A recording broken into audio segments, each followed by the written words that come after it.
अस्सलामुअलैकुम दोस्तों, हर मुसलमान पर नमाज़ फ़र्ज़ कर दी गई है। इसमें उसके पास ऑप्शन नहीं है, इख्तियार नहीं है कि वो नमाज़ छोड़ सकता है। अगर वो बालिग है और अपने होशो हवास में है तो उसको नमाज़ अदा करनी है। अब कोई भी मजबूरी हो, कोई भी बीमारी हो, कोई भी बहाना हो तो वो आड़े नहीं आ सकता और ना ही काबिल कबूल होगा। अगर वो नमाज़ छोड़ेगा तो वो गुनहगार होगा। दोस्तों, इस वीडियो में आप देख रहे होंगे कि किस तरह एक बुज़ुर्ग शख्स सिर्फ़ और सिर्फ अल्लाह ताला की मोहब्बत के लिए और उसकी रज़ा के लिए अल्लाह के हुक्म की अताअत कर रहे हैं और उसके आगे सजदे कर रहे हैं। दोस्तों, इस वीडियो को देखकर हमें ये सबक मिलता है कि हम में से बहुत सारे जवान लोग जो कि सेहतमंद हैं, वो फिर भी नमाज की आदत नहीं डालते, वो फिर भी नमाज़ें नहीं अदा करते। कोई भी इंसान जब तक ज़िंदा है उसके पास मोहलत है कि वो अल्लाह ताला का कुर्ब पा सके, अल्लाह ताला से तौबा करके अपनी माफ़ी करवा सके।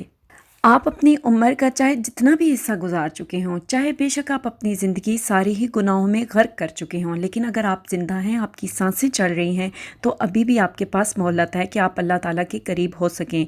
ज़िंदगी में मैंने वो लोग भी देखे हैं जो सारी ज़िंदगी अल्लाह से दूर होते हुए गुजार देते हैं और अल्लाह से दूर होते हुए ही इस दुनिया से चले जाते हैं, जबकि कुछ लोग मैंने ऐसे भी देखे हैं जो कि अल्लाह से दूर होते हुए जवानी तो गुजार देते हैं, लेकिन जब वो अपनी उम्र के आखिरी हिस्से में पहुँचते हैं तो अल्लाह ताला के करीब हो जाते हैं और दुनिया और उनके दिल में सिर्फ़ और सिर्फ अल्लाह ताला की मोहब्बत ही बाकी रहती है।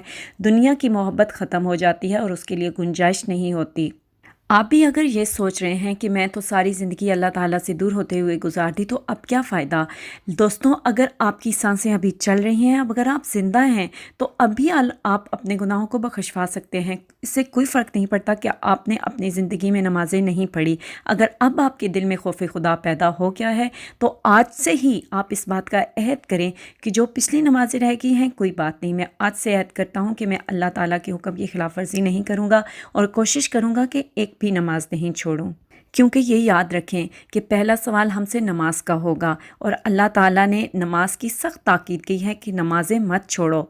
और दोस्तों, एक बात ज़रूर याद रखिएगा कि अल्लाह ताला को जवानी की इबादत बहुत पसंद है। कोई शख्स जो कि सेहतमंद होगा, जो कि जवान होगा और वो अल्लाह के नज़दीक होगा, अल्लाह को सजदे करेगा, तो यकीन करें अल्लाह बहुत खुश होता है। अल्लाह ताला तो हर इंसान से मोहब्बत करता है। तो जब इंसान एक अपनी ज़िंदगी का आखिरी हिस्सा गुजार रहा है, अगर वो आखिरी भी हिस्से में आकर अल्लाह ताला को मना लेता है ना, तो यकीनन अल्लाह तो बहुत गफूर और रहीम है। अल्लाह ताला भी उसके पिछले सारे गुनाह बख्श देगा। अल्लाह को इस बात से फ़र्क नहीं पड़ता कि उसके कितने गुनाह थे, क्या उसने मुझे सजदे किए थे या नहीं, लेकिन इसके लिए एक शर्त ज़रूरी है कि आपको एहसास हो जाए। इस बुज़ुर्ग को सलाम पेश करती हूँ कि इस उम्र में भी आके इन्होंने अल्लाह ताला की मोहब्बत को ख़ुद से जुदा नहीं किया। अल्लाह ताला इनके लिए आसानियाँ पैदा करे, अल्लाह ताला इनकी मग़फ़रत करे और मेरी दुआ है कि अल्लाह हम सबको नमाज का पाबंद बनाए। दोस्तों, यकीनन आपको ये वीडियो पसंद आई होगी। अगर आपने मेरे चैनल को सब्सक्राइब नहीं किया तो ज़रूर कर लें। शुक्रिया।